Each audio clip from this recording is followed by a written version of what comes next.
Mr. Speaker, the President's Cabinet.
Mr. Speaker, the President of the United States.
Members of Congress, I have the high privilege and the distinct honor to present to you the President of the United States.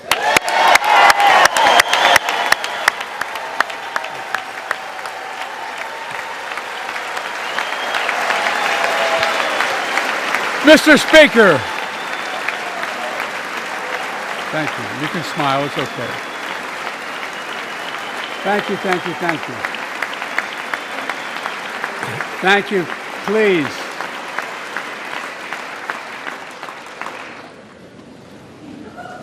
Mr. Speaker, Madam Vice President, our First Lady and Second Gentleman, good to see you guys up there. Members of Congress,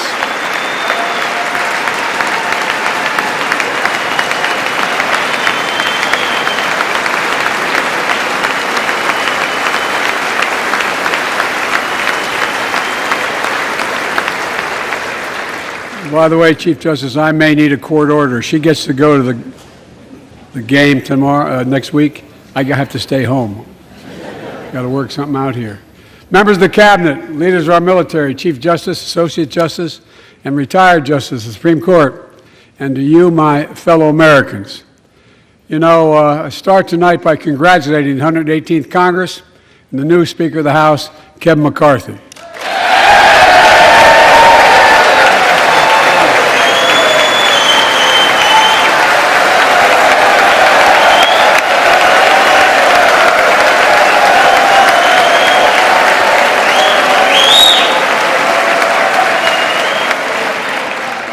Speaker, I don't want to ruin your reputation, but I look forward to working with you.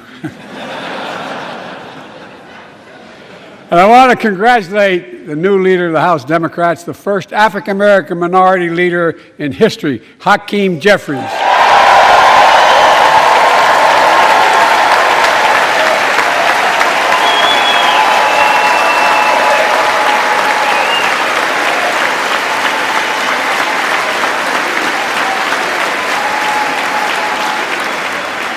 He won in spite of the fact I campaigned for him. Congratulations to the longest-serving leader in the history of the United States Senate, Mitch McConnell. Where are you, Mitch?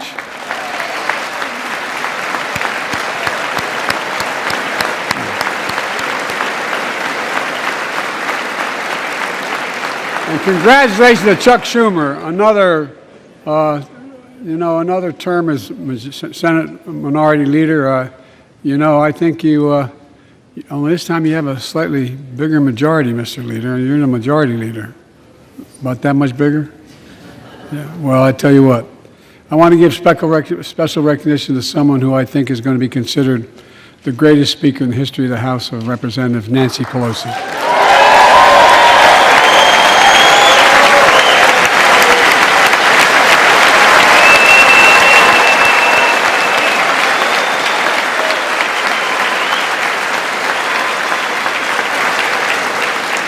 Folks, the story of America is a story of progress and resilience, of always moving forward, of never, ever giving up. It's a story unique among all nations. We're the only country that has emerged from every crisis we've ever entered stronger than we got into it. Look, folks, that's what we're doing again. 2 years ago, the economy was reeling. I stand here tonight after we've created, with the help of many people in this room, 12 million new jobs, more jobs created in 2 years than any president's created in 4 years, because of you all, because of the American people. 2 years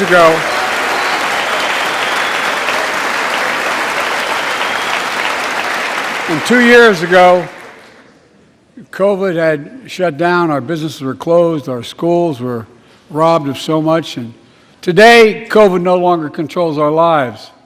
And 2 years ago, democracy faced its greatest threats in the Civil War, and today, though bruised, our democracy remains unbowed and unbroken.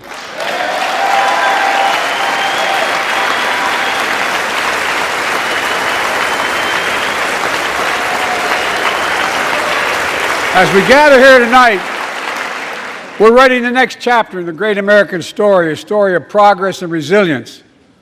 When world leaders ask me to define America, and they do, believe it or not, I say I can define it in one word, and I mean this: possibilities. We don't think anything is beyond our capacity. Everything is a possibility. You know, we're often told that Democrats and Republicans can't work together. But over the past 2 years, we've proved the cynics and naysayers wrong. Yes, we disagreed plenty. And yes, there were times when Democrats went alone. But time and again, Democrats and Republicans came together to defend a stronger and safer Europe. You came together to pass once in a generation infrastructure law, building bridges connecting our nation and our people. We came together to pass the most significant law ever, helping victims exposed to toxic burn pits. And in fact,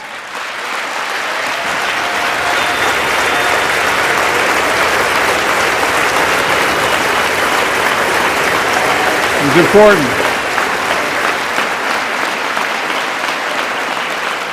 And in fact, I signed over 300 bipartisan pieces of legislation since becoming president, from reauthorizing the Violence Against Women Act, the Electoral Count Reform Act, the Respect for Marriage Act that protects the right to marry the person you love.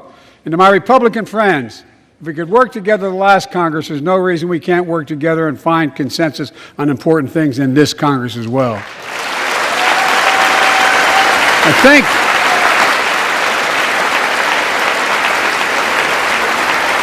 folks, you all are as formed as I am, but I think the people sent us a clear message. Fighting for the sake of fighting, power for the sake of power, conflict for the sake of conflict gets us nowhere. That's always been my vision of our country, and I know it's many of yours. To restore the soul of this nation, to rebuild the backbone of America, America's middle class, and to unite the country. We've been sent here to finish the job, in my view. For decades, the middle class has been hollowed out in more than, and not no one administration, but for a long time. Too many good-paying manufacturing jobs move overseas. Factories closed down. Once thriving cities and towns that many of you represent became shadows of what they used to be. And along the way, something else we lost: pride, our sense of self-worth. I ran for president to fundamentally change things, to make sure our economy works for everyone, so we can all feel that pride in what we do. To build an economy from the bottom up and the middle out, not from the top down. Because when the middle class does well, the poor have a ladder up, and the wealthy still do very well. We all do well.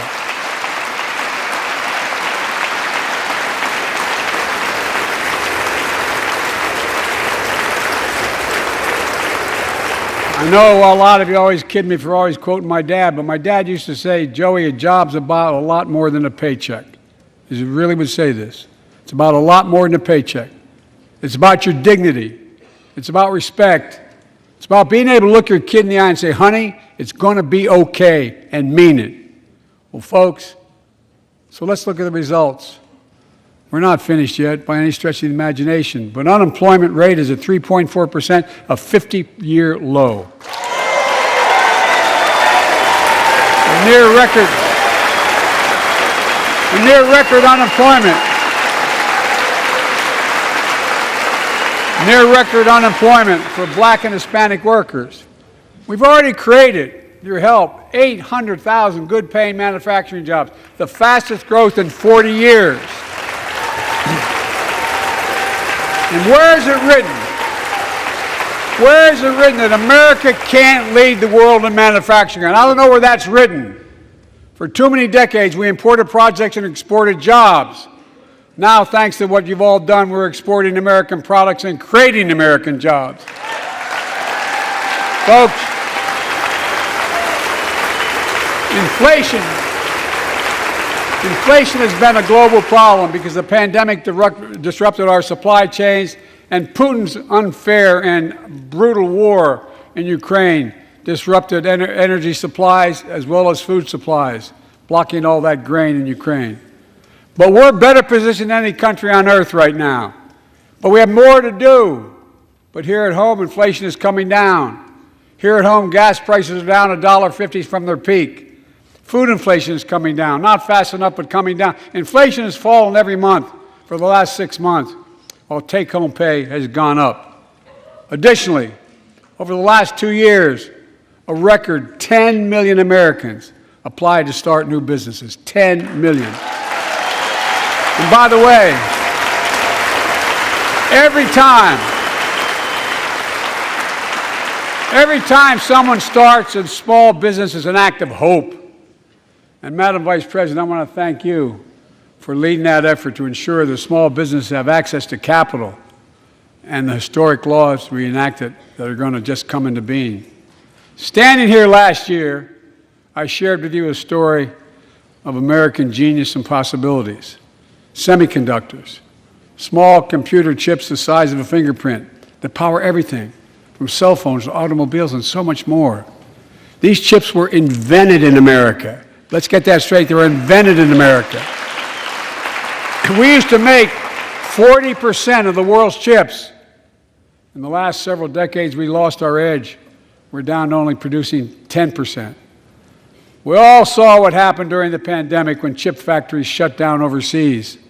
Today's automobiles need 3,000 chips, each of those automobiles. But American automobiles couldn't make enough cars because there weren't enough chips.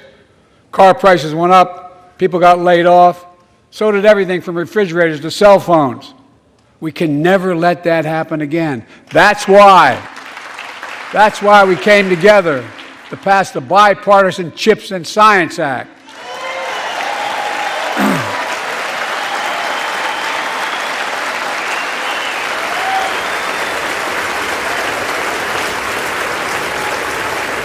Folks, I know I've been criticized for saying this, but I'm not changing my view. We're going to make sure the supply chain for America begins in America. The supply chain begins in America. We've already created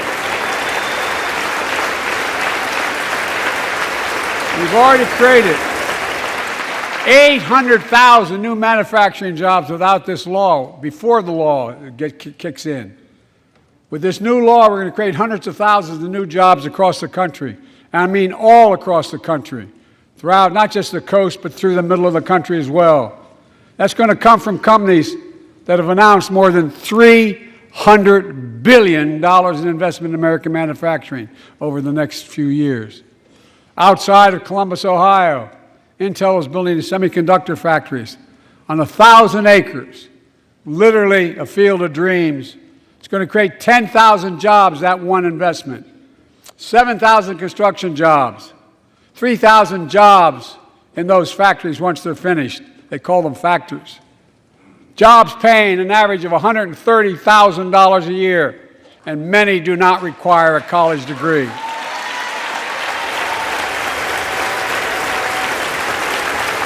Jobs.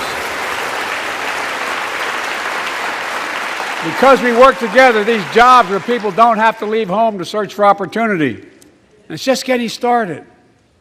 Think about the new homes, the small businesses, the medium-sized businesses. So much more that's going to be needed to support those 3,000 permanent jobs and the factories that are going to be built. Talk to mayors and governors, Democrats and Republicans, and they'll tell you what this means for their communities. We're seeing these field of dreams transform to the heartland. But to maintain the strongest economy in the world, we need the best infrastructure in the world. And folks, as you all know, we used to be #1 in the world in infrastructure. We've sunk to 13th in the world. The United States of America, 13th in the world in infrastructure, modern infrastructure. But now we're coming back because we came together and passed the bipartisan infrastructure law, the largest investment in infrastructure since President Eisenhower's interstate highway system.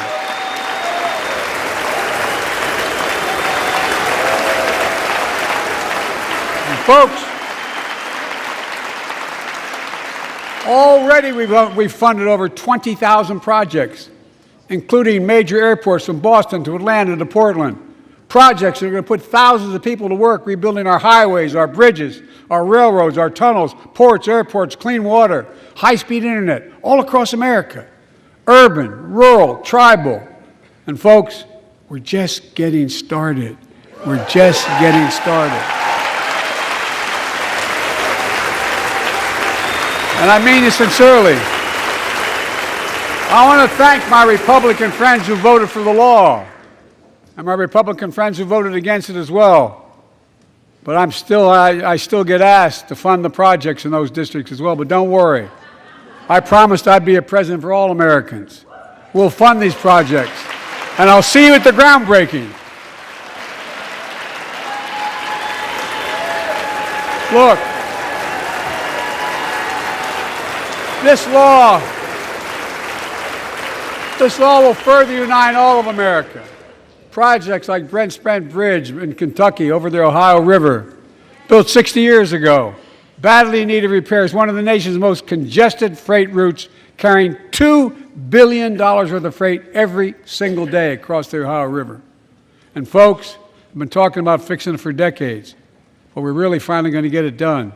Yes. I went there last month with Democrats and Republicans and from both states to deliver a commitment of $1.6 billion for this project.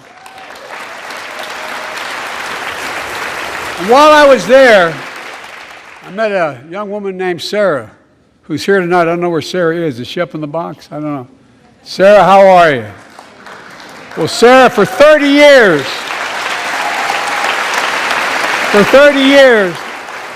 I learned, she told me she'd been a proud member of the Iron Workers Local 44, known as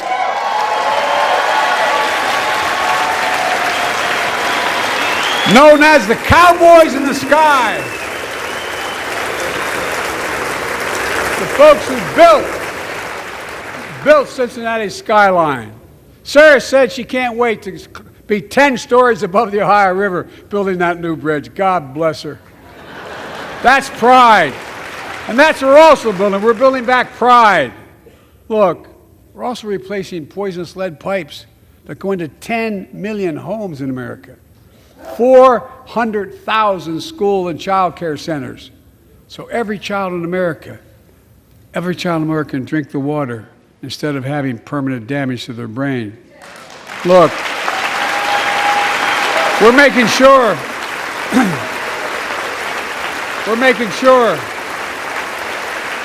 that every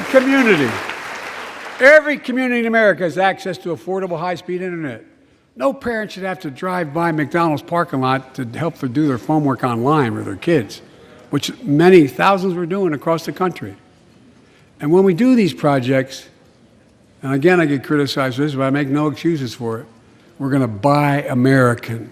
We're going to buy American. Folks,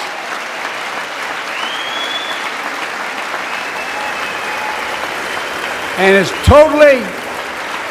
totally consistent with international trade rules. Buy America has been the law since 1933, but for too long, past administrations, Democrat and Republican, have fought to get around it. Not anymore.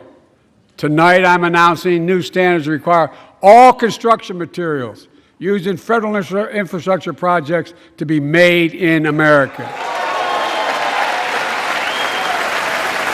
Made in America. I mean it. Lumber, glass, drywall, fiber optic cable. And on my watch, American roads, bridges, and American highways are going to be made with American products as well. Folks, my economic plan is about investing in places and people that have been forgotten. So many of you listening to me tonight, I know you feel it.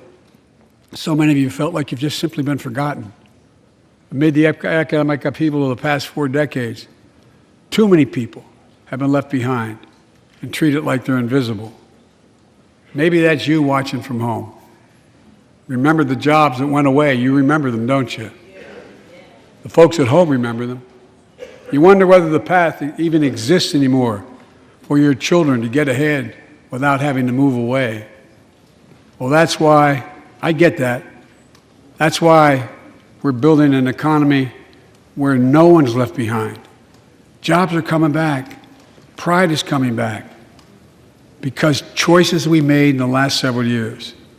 You know, this is, in my view, a blue-collar blueprint to rebuild America and make a real difference in your lives at home. For example, too many of you lay in bed at night like my dad did, staring at the ceiling, wondering what in God's name happens if your spouse gets cancer, or your child gets deadly ill, or something happens to you. What are you going to have? You have money to pay for those medical bills? Or are you going to have to sell the house or try to get a second mortgage on it? I get it. I get it. With the Inflation Reduction Act that I signed into law, we're taking on powerful interests to bring health care costs down so you can sleep better at night with more security. You know, we pay more for prescription drugs than any nation in the world. Let me say it again. We pay more for prescription drugs than any major nation on earth. For example, 1 in 10 Americans has diabetes. Many of you in this chamber do, and in the audience. But every day, millions need insulin to control their diabetes so they can literally stay alive. Insulin's been around for over 100 years. The guy who invented it didn't even patent it because he wanted it to be available for everyone. It cost the drug companies roughly $10 a vial to make that insulin. Packaging and all, you may get up to $13. But Big Pharma has been unfairly charging people hundreds of dollars, $400 to $500 a month, making record profits. Not anymore. Not anymore.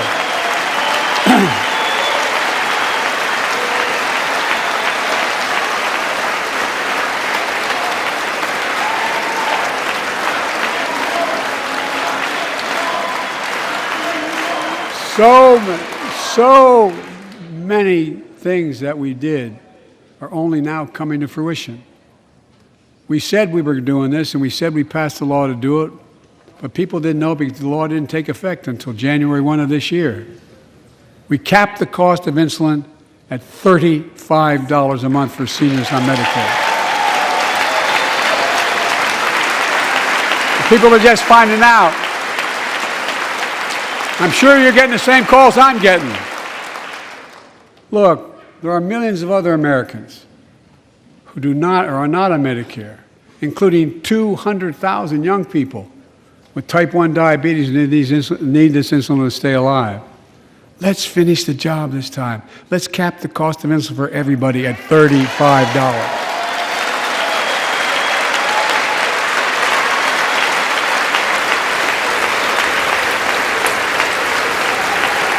Folks, and Big Pharma's still going to do very well, I promise you all. I promise you they're going to do very well. This law also caps and won't even go into effect until 2025. It costs out-of-pocket drug costs for seniors on Medicare at a maximum of $2,000 a year. You don't have to pay more than $2,000 a year, no matter how much your drug costs are. Because you know why? You all know it. Many of you, like many in my family, have cancer. You know the drugs can range from $10,000, $11,000, $14,000, $15,000 for the cancer drugs. And if drug prices rise faster than inflation, drug companies are going to have to pay Medicare back the difference. We're finally giving Medicare the power to negotiate drug prices. Bringing down prescription drug costs doesn't just save seniors money, it cuts the federal deficit by billions of dollars, by hundreds of billions of dollars. Because these prescription drugs are drugs purchased by Medicare to keep their commitment to the seniors. Well, guess what? Instead of paying $400 or $500 a month, you're paying $15. That's a lot of savings for the federal government. And by the way, why wouldn't we want that? Now some members here are threatening, and I know it's not an official party position, so I'm going to exaggerate, but threatening to repeal the Inflation Reduction Act. As my coach, that's okay, that's fair.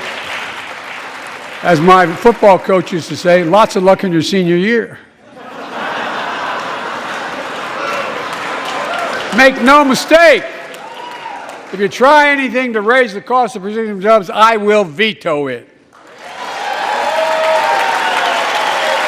Look, I'm pleased to say that more Americans have health insurance now than ever in history. A record 16 million people are enrolled in the Affordable Care Act. And thanks to the law I signed last year, saving millions are saving $800 a year on their premiums. And by the way, that law was written and the benefit expires in 2025. So my plea to some of you, at least in this audience, let's finish the job and make these savings permanent. Expand coverage of Medicaid.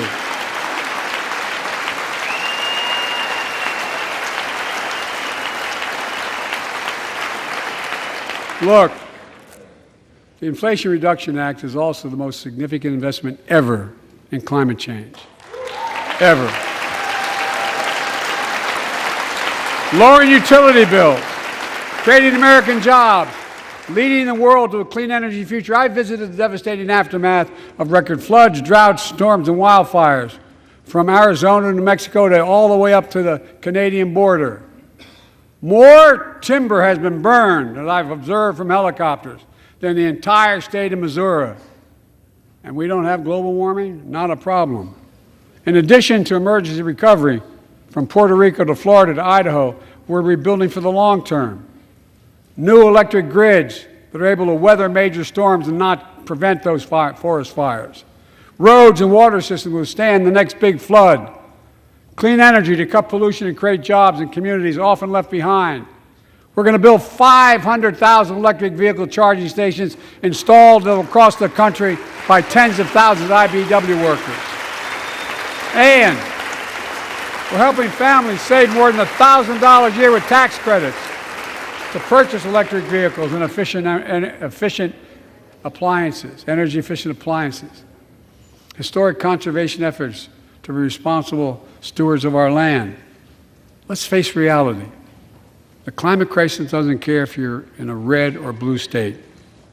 It's an existential threat. We have an obligation, not to ourselves, but to our children and grandchildren, to confront it. I'm proud of how America at last is stepping up to the challenge. We're still going to need oil and gas for a while. But guess what? No, we do. But there's so much more to do. We got to finish the job. And we pay for these investments in our future by finally making the wealthiest and biggest corporations begin to pay their fair share. Just begin.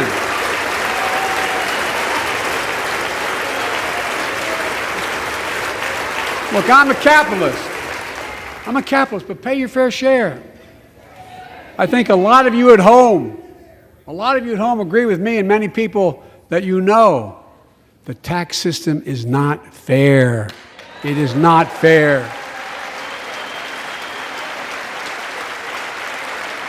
Look, the idea that in 2020, 55 of the largest corporations in America, the Fortune 500, made $40 billion in profits and paid zero in federal taxes? Zero? Folks, it's simply not fair. But now, because of the law I signed, billion-dollar companies have to pay a minimum of 15%. God love them. 15%. That's less than a nurse pays.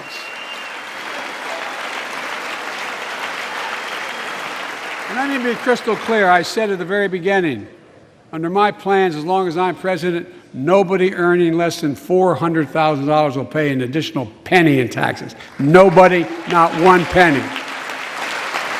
But let's finish the job. There's more to do. We have to reward work, not just wealth. Pass my proposal for the billionaire minimum tax. You know, there's 1,000 billionaires in America. It's up from about 600 in the beginning of the term.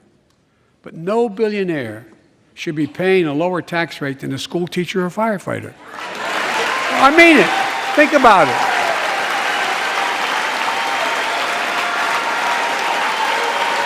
I mean, look.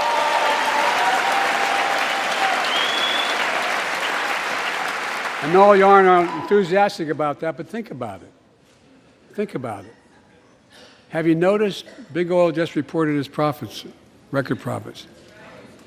Last year they made $200 billion in the midst of a global energy crisis. I think it's outrageous. Why? They invested too little of that profit to increase domestic production. And when I talk to a couple of them, they say, we're afraid you're going to shut down all the oil wells, all the oil refineries anyway, so why should we invest in them? I said, we're going to need oil for at least another decade. And that's going to exceed and beyond that. We're going to need it. Production.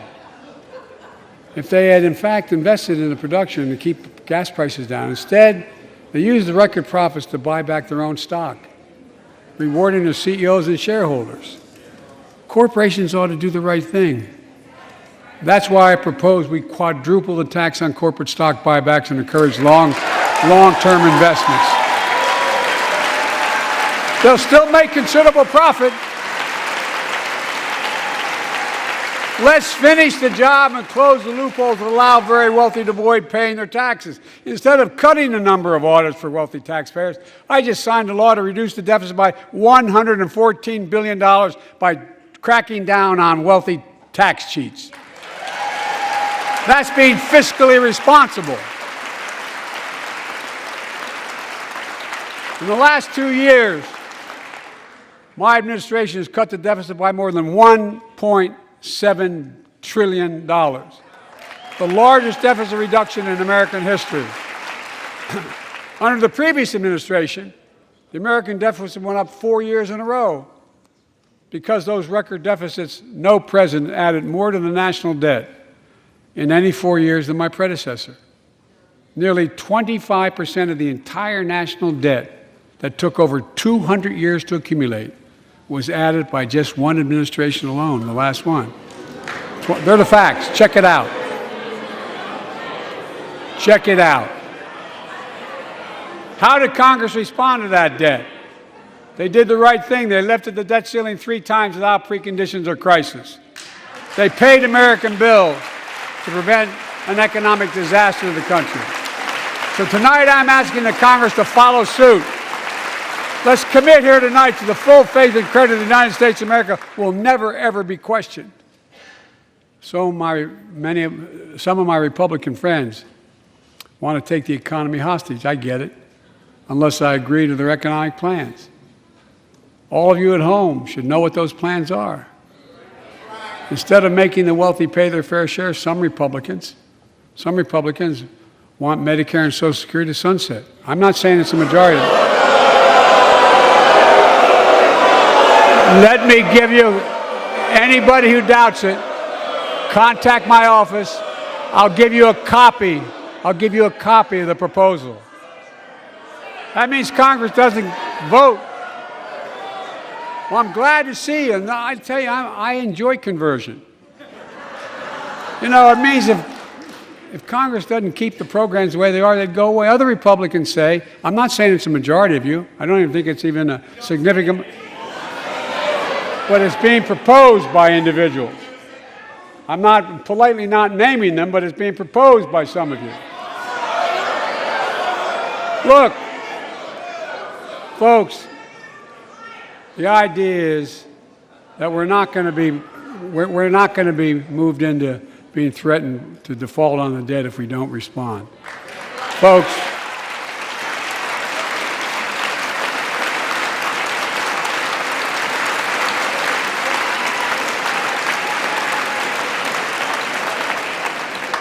Folks, as we all apparently agree, Social Security and Medicare is off the books now, right? They're not to be started. All right. I'm ready. We got unanimity.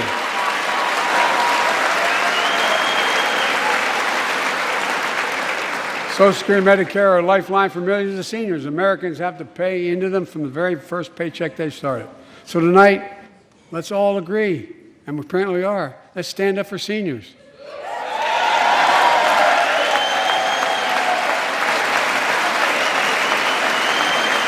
Stand up and show them. We'll not cut Social Security. We will not cut Medicare. Those benefits belong to the American people. They earned it. And if anyone tries to cut Social Security, which apparently no one's going to do, and if anyone tries to cut Medicare, I'll stop them. I'll veto it.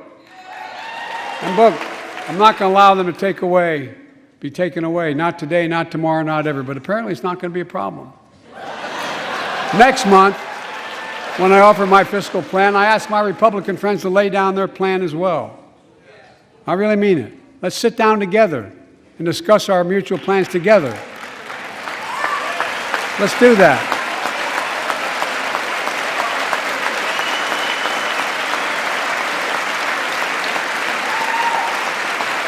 I can tell you, the plan I'm going to show you is going to cut the deficit by another $2 trillion. And it won't cut a single bit of Medicare or Social Security. In fact, we're going to extend the Medicare Trust Fund at least 2 decades, because that's going to be the next argument. How do we keep it solvent, right?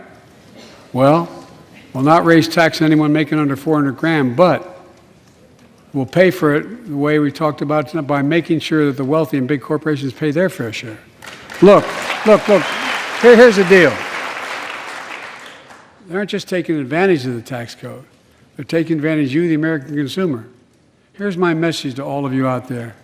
I have your back. We're already preventing Americans from receiving surprise medical bills, stopping $1 billion surprise bills per month so far. We're protecting seniors' life savings by cracking down on nursing homes that commit fraud, endanger patient safety, prescribe drugs that are not needed. Millions of Americans can now save thousands of dollars because they can finally get a hearing aid over the counter without a prescription. Look, capitalism without competition is not capitalism. It's extortion. It's exploitation. Last year, I cracked down with the help of many of you on foreign shipping companies that were making you pay higher prices for every good coming into the country. I signed a bipartisan bill that cut shipping costs by 90%, helping American farmers, businessmen, and consumers. Let's finish the job. Pass the bipartisan legislation to strengthen antitrust enforcement and prevent big online platforms from giving their own products an unfair advantage.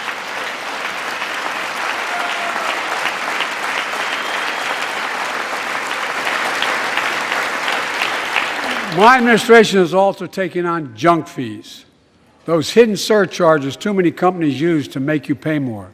For example, we're making airlines show you the full ticket price up front, refund your money if your flight is canceled or delayed. We've reduced exorbitant bank overdrafts by saving consumers more than $1 billion a year. We're cutting credit card late fees by 75%, from $30 to $8. Look, junk fees may not matter to the very wealthy, but they matter to most other folks in homes like the one I grew up in, like many of you did. They add up to hundreds of dollars a month. They make it harder for you to pay your bills or afford that family trip. I know how unfair it feels when a company overcharges you and gets away with it. Not anymore. We've written a bill to stop it all. It's called the Junk Fee Prevention Act. We're going to ban surprise resort fees that hotels charge on your bill. Those fees can cost you up to $90 a night at hotels that aren't even resorts. The idea that cable, internet, and cell phone companies can charge you $200 or more if you decide to switch to another provider. Give me a break. We can stop service fees on tickets to concerts and sporting events and make companies disclose all the fees up front. And we'll prohibit airlines from charging $50 round trip for a family just to be able to sit together. Baggage fees are bad enough. Airlines can't treat your child like a piece of baggage. Americans are tired of being. We're tired of being played for suckers. So pass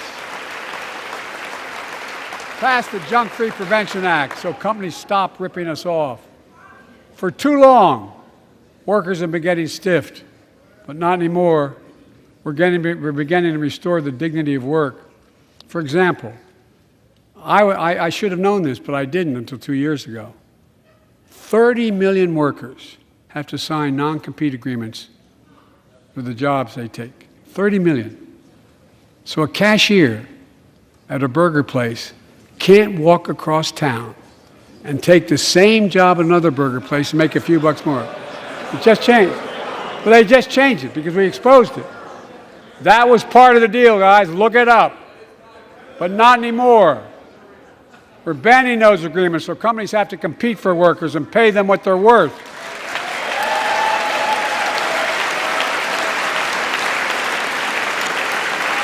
And I must tell you, this is bound to get a response from my friends on my left but the right. I'm so sick and tired of companies breaking the law by preventing workers from organizing. Pass the PRO Act, because business have a right. Workers have a right to form a union. And let's guarantee all workers have a living wage. Let's make sure working parents can afford to raise a family with sick days, paid family medical leave, affordable child care. That's going to enable millions of more people to go and stay at work. And let's restore the full child tax credit, which gave tens of millions of parents some breathing room and cut child poverty in half to the lowest level in history. And by the way, when we do all these things, we increase productivity, we increase economic growth. So let's finish the job and get more families access to affordable, quality housing. Let's get seniors who want to stay in their homes the care they need to do so. Let's give more breathing room to millions of family caregivers looking after their loved ones. Pass my plan so we get seniors and people with disabilities the home care and services they need. And support the workers who are doing God's work. These plans are fully paid for and we can afford to do them. Restoring the dignity of work means making education an affordable ticket to the middle class. You know, when we made public education, 12 years of it, universal in the last century, we made the best educated, best paid, we became the best educated, best paid nation in the world. But the rest of the world's caught up. It's caught up. Jill, my wife, who teaches full-time, has an expression. I hope I get it right, kid. Any nation that out-educates us is going to out-compete us. Any nation that out-educates is going to out-compete us. Folks, we all know 12 years of education is not enough to win the economic competition of the 21st century. We want to have the best educated workforce. Let's finish the job by providing access to preschool for 3 and 4 years old.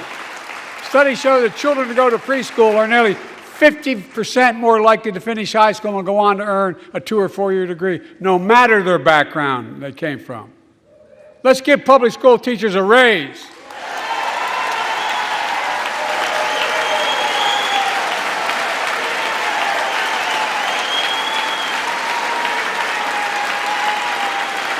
We're making progress by reducing student debt, increasing Pell Grants for working and middle-class families.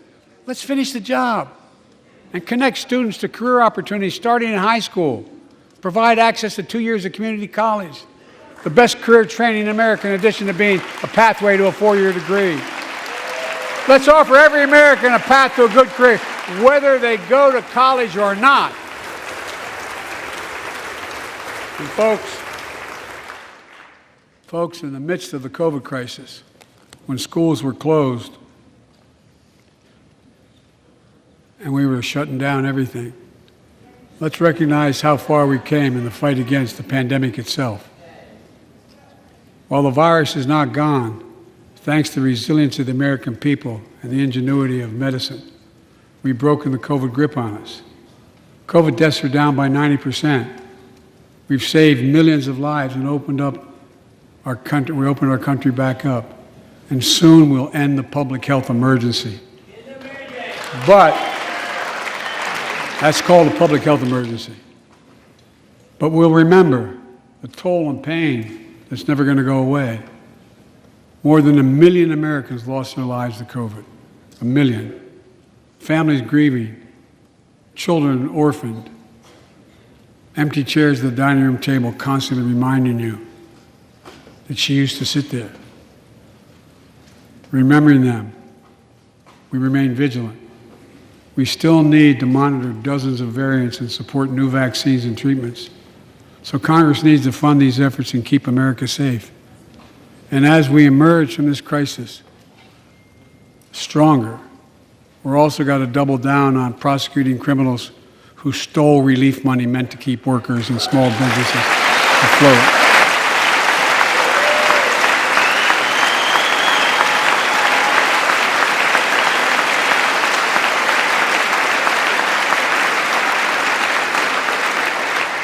Before I came to office, you remember, during that campaign, the big issue was about inspector generals who would protect taxpayers' dollars who were sidelined.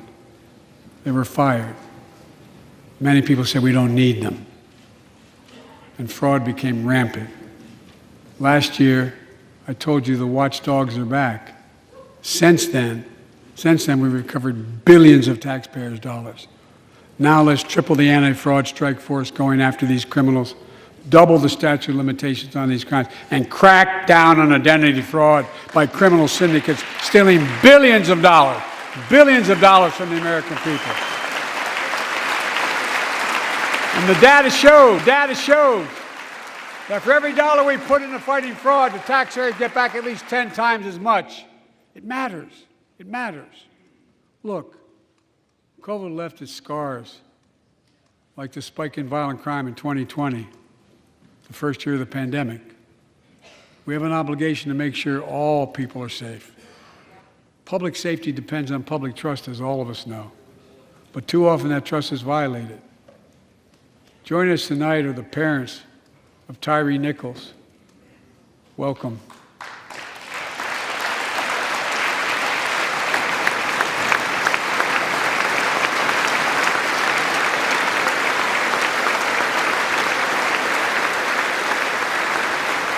We had to bury Tyree last week. As many of you personally know, there's no words to describe the heartache or grief of losing a child. But imagine if you lost that child at the hands of the law. Imagine having to worry whether your son or daughter came home from walking down the street, or playing in the park, or just driving a car. Most of us in here have never had to have the talk that brown and black parents have had to have with their children. Bo, Hunter, Ashley, my children, I never had to have the talk with them. I never had to tell them if a police officer pulls you over, turn your interior lights on right away. Don't reach for your license. Keep your hands on the steering wheel. Imagine having to worry like that every single time your kid got in a car. Here's what Tyree's mother shared with me when I spoke to her. When I asked her how she finds the courage to carry on and speak out. With the faith of God, she said her son was, quote, a beautiful soul, and something good will come of this. Imagine how much courage and character that takes. It's up to us, to all of us. We all want the same thing. Neighborhoods free of violence, law enforcement who earns the community's trust. Just as every cop, when they pin on that badge in the morning, has a right to be able to go home at night, so does everybody else out there. Our children have a right to come home safely. Equal protection under the law is a covenant we have with each other in America. We know police officers put their lives on the line every single night and day. And we know we ask them in many cases to do too much, to be counselors, social workers, psychologists, responding to drug overdoses, mental health crises, and so much more. In one sense, we ask much too much of them. I know most cops and their families are good, decent, honorable people, the vast majority. But they risk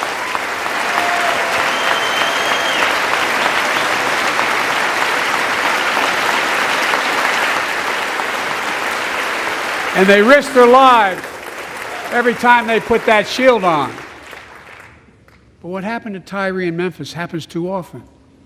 We have to do better. Give law enforcement the real training they need. Hold them to higher standards. Help them succeed in keeping us safe. We also need more first responders and professionals to address the growing mental health, substance abuse challenges. More resources to reduce violent crime and gun crime. More community intervention programs. More investment in housing, education, and job training. All this can help prevent violence in the first place. And when police officers or police departments violate the public trust, they must be held accountable. With the support of the families of victims, civil rights groups, and law enforcement, I signed an executive order for all federal officers, banning chokeholds, restricting no-knock warrants, and other key elements of the George Floyd Act. Let's commit ourselves to make the words of Tyler's mom true. Something good must come from this. Something good. And all of us,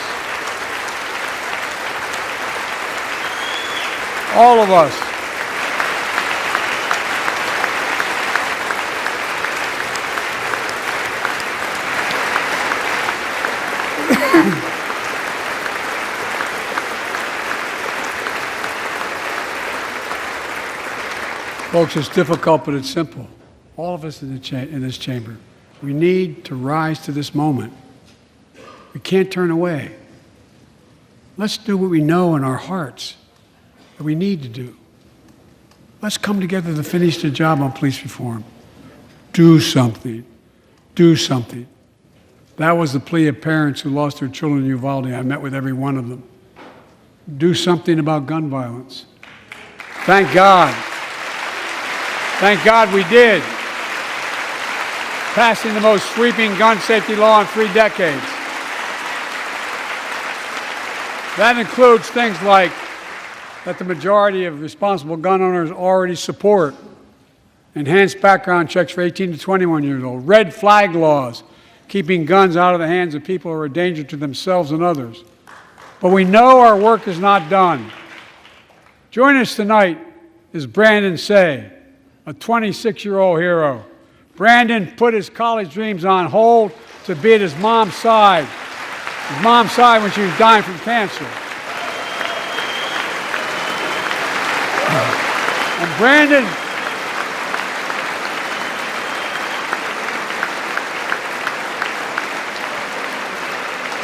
now works at the dance studio started by his grandparents. And 2 weeks ago, during the Lunar New Year celebrations, he heard the studio door close, and he saw a man standing there pointing a semi-automatic pistol at him. He thought he was going to die, but he thought about the people inside. And in that instant, he found the courage to act and wrestled a semi-automatic pistol away from the gunman who had already killed 11 people in another dance studio. 11. He saved lives. It's time we do the same. Ban assault once and for all.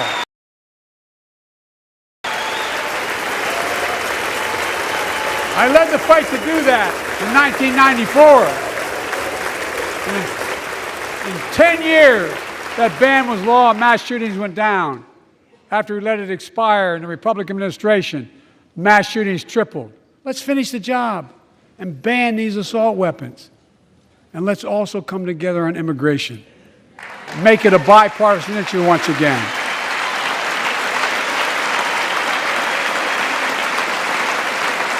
We know we now have a record number of personnel working to secure the border, arresting 8,000 human smugglers, seizing over 23,000 pounds of fentanyl in just the last several months.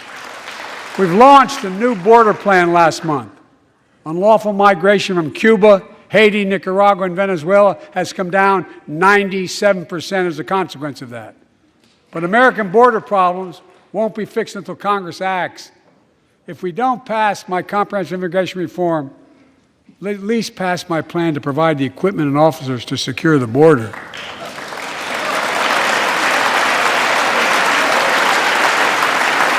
And a pathway to citizenship for dreamers, those on temporary status, farm workers, essential workers. Here in the People's House, it's our duty to protect all the people's rights and freedoms. Congress must restore the right and the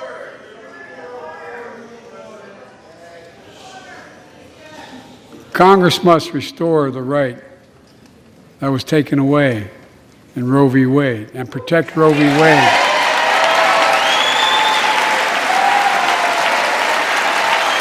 Give every woman a consular right. The Vice President and I are doing everything to protect access to reproductive health care and safeguard patient safety. But already more than a dozen states are enforcing extreme abortion bans. Make no mistake about it. If Congress passes a national ban, I will veto it. But let's also pass the Bipartisan Equality Act to ensure LGBTQ Americans, especially transgender young people, can live with safety and dignity. Our strength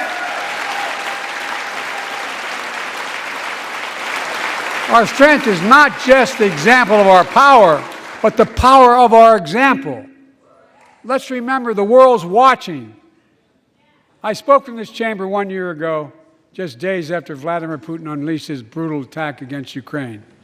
A murderous assault, evoking images of death and destruction Europe suffered in World War II.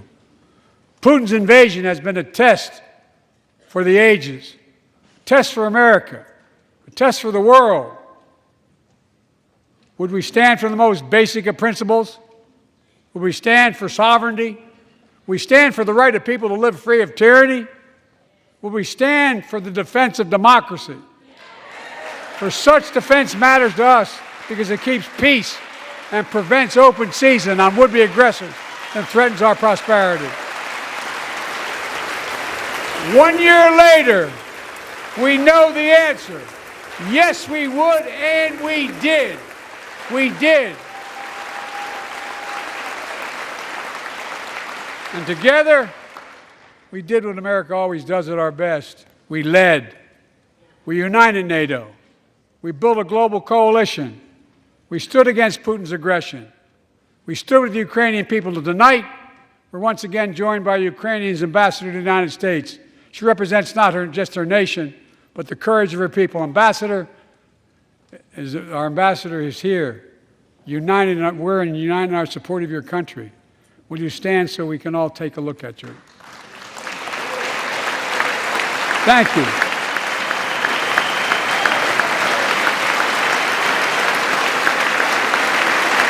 Because we're going to stand with you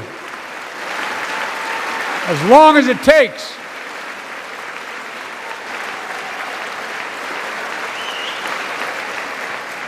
Our nation is working for more freedom, more dignity, more peace, not just in Europe, but everywhere. Before I came to office, the story was about how the People's Republic of China was increasing its power and America was failing in the world. Not anymore. We made clear, and I made clear in my personal conversations, which have been many, with President Xi, that we seek competition, not conflict.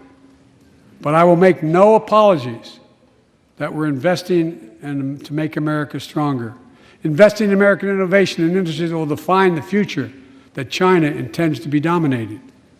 Investing in our alliances and working with our allies to protect advanced technologies so they will not be used against us. Modernizing our military to safeguard stability and deter aggression. Today, we're in the strongest position in decades to compete with China or anyone else in the world. Anyone else in the world. And I'm committed.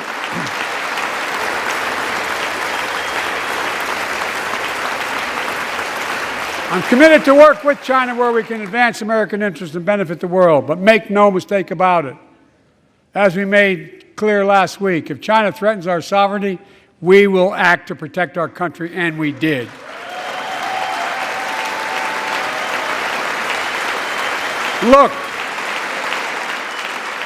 Let's be clear. Winning the competition should unite all of us. We face serious challenges across the world. But in the past 2 years, democracies have become stronger, not weaker.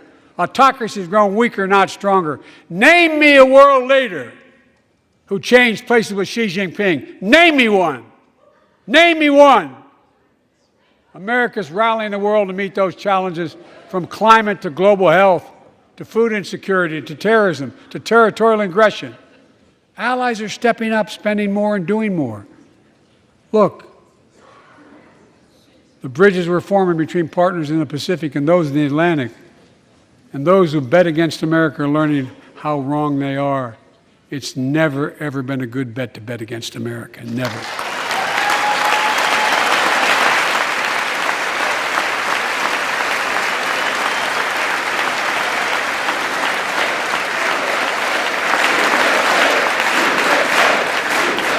Well, when I came to office, most assured that bipartisanship assumed was impossible, but never believed it. That's why a year ago I offered a unity agenda to the nation as I stood here. We made real progress together. We passed a law making it easy for doctors to prescribe effective treatments for opioid addiction. We passed the gun safety law, making historic investments in mental health. We launched the ARPA-H drive for breakthrough in the fights against cancer, Alzheimer's, and diabetes, and so much more. We passed the Heath Robinson PACT Act, named after the late Iraq War veteran whose story about exposure to toxic burn kits I shared here last year.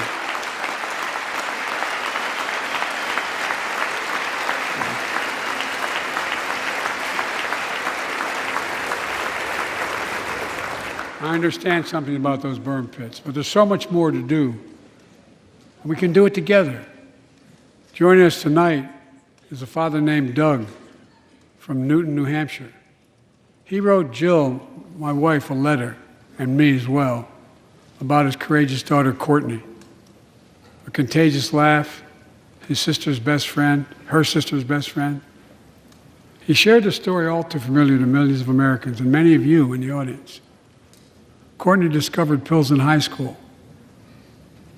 It spiraled into addiction and eventually death from a fentanyl overdose. She was just 20 years old.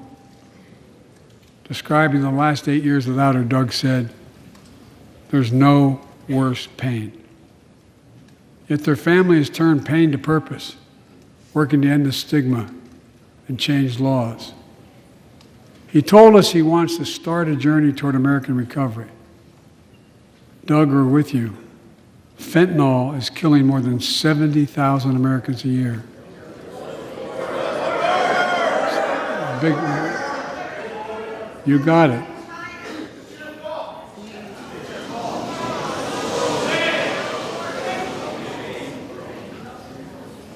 So let's launch a major surge to stop fentanyl production and the sale and trafficking, with more drug detection machines, inspection cargo, stop pills and powder at the border. Working with couriers like FedEx to inspect more packages for drugs. Strong penalties to crack down on fentanyl trafficking. Second, let's do more on mental health, especially for our children. When millions of young people are struggling with bullying, violence, trauma, we owe them greater access to mental health care at their schools. We must finally hold social media companies accountable for experimenting they're doing running children for profit. It's time to pass bipartisan legislation to stop big tech from collecting personal data on our kids and teenagers online. Ban targeted advertising to children and impose stricter limits on the personal data that companies collect on all of us. Third, let's do more to keep this nation's one truly sacred obligation, to equip those we send into harm's way and care for them and their families when they come home. Job training, job placement for veterans and their spouses as they come to return to civilian life. Helping veterans afford the rent, because no one should be homeless in America, especially someone who served the country.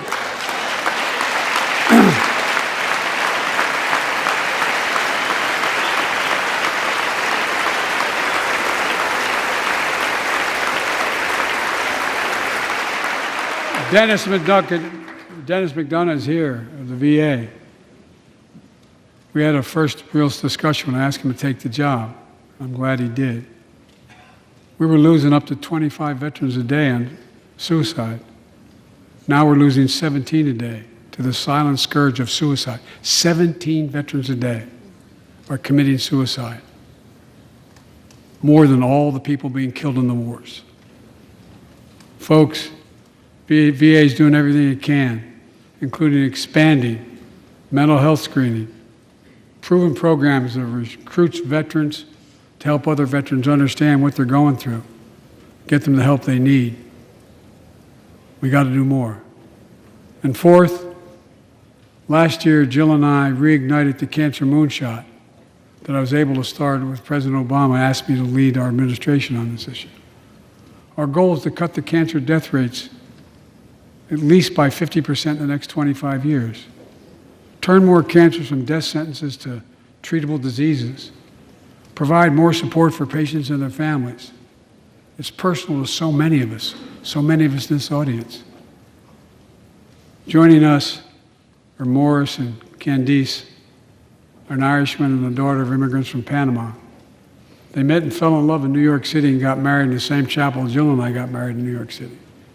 Kindred spirits. He wrote us a letter about his little daughter, Ava, and I saw her just before I came over. She was just a year old when she was diagnosed with rare kidney disease, cancer.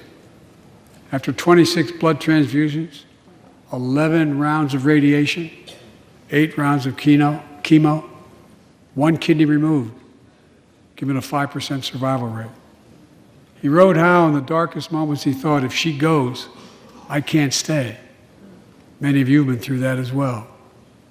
Jill and I understand that like so many of you. And he read Jill's book describing our family's cancer journey and how we tried to steal moments of joy where we could with Bo. For them, that glimmer of joy was the half smile of their baby girl. It meant everything to them. They never gave up hope. Little Ava never gave up hope. She turns 4 next month. They just found out Ava's beating the odds, is on her way to being cured of cancer. And she's watching from the White House tonight and she's not asleep already. For the lives we can save.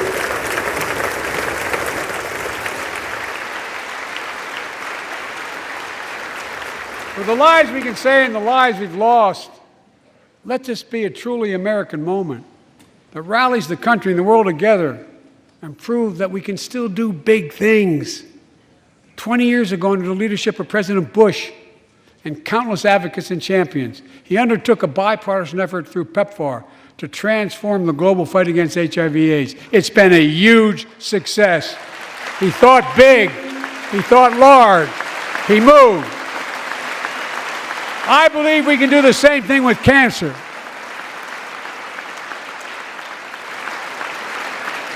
Let's end cancer as we know it. Cure some cancers once and for all. Folks, there's one reason why we've been able to do all of these things. Our democracy itself. It's the most fundamental thing of all. With democracy, everything's possible. Without it, nothing is. For the last few years, our democracy has been threatened and attacked, put at risk, put to the test in this very room on January the 6th. And then just a few months ago, an unhinged big lie assailed and unleashed a political violence, the home of the then Speaker of the House of Representatives, using the very same language the insurrectionists used as they stalked these halls and chanted on January 6th. Here tonight in this chamber is a man who bears the scars of that brutal attack, but is as tough and as strong and as resilient as they get. My friend Paul Pelosi. Paul, stand up.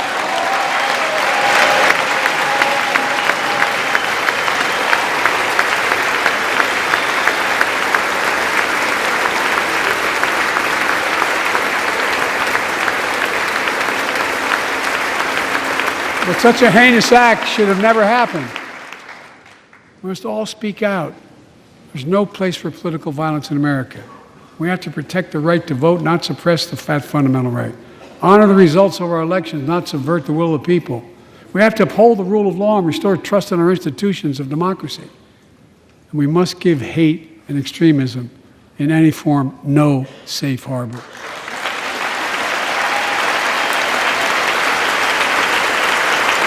Democracy must not be a partisan issue. It's an American issue. Every generation of Americans has faced a moment where they have been called to protect our democracy, defend it, stand up for it. And this is our moment. My fellow Americans, we meet tonight at an inflection point, one of those moments that only a few generations ever face, where the direction we now take is going to decide the course of this nation for decades to come. We're not bystanders of history. We're not powerless before the forces that confront us. It's within our power of we, the people. We're facing the test of our time. We have to be the nation we've always been at our best, optimistic, hopeful, forward-looking. A nation that embraces light over dark, hope over fear, unity over division, stability over chaos. We have to see each other not as enemies, but as fellow Americans. We're good people. The only nation in the world built on an idea, the only one.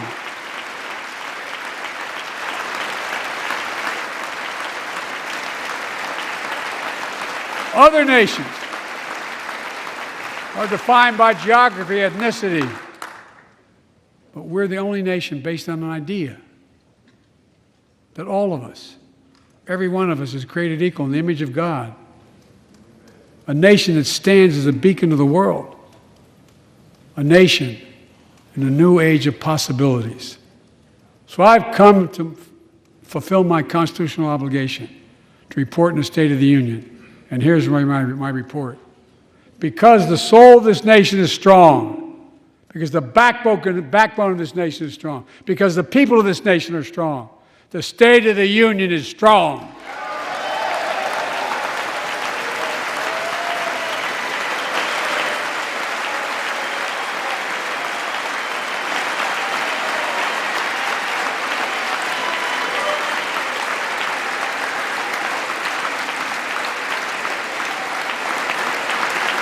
I'm not new to this place. I stand here tonight having served as long as about any one of you have ever served here. But I've never been more optimistic about our future, about the future of America. We just have to remember who we are. We're the United States of America, and there's nothing beyond our capacity if we do it together. God bless you all, and may God protect our troops. Thank you.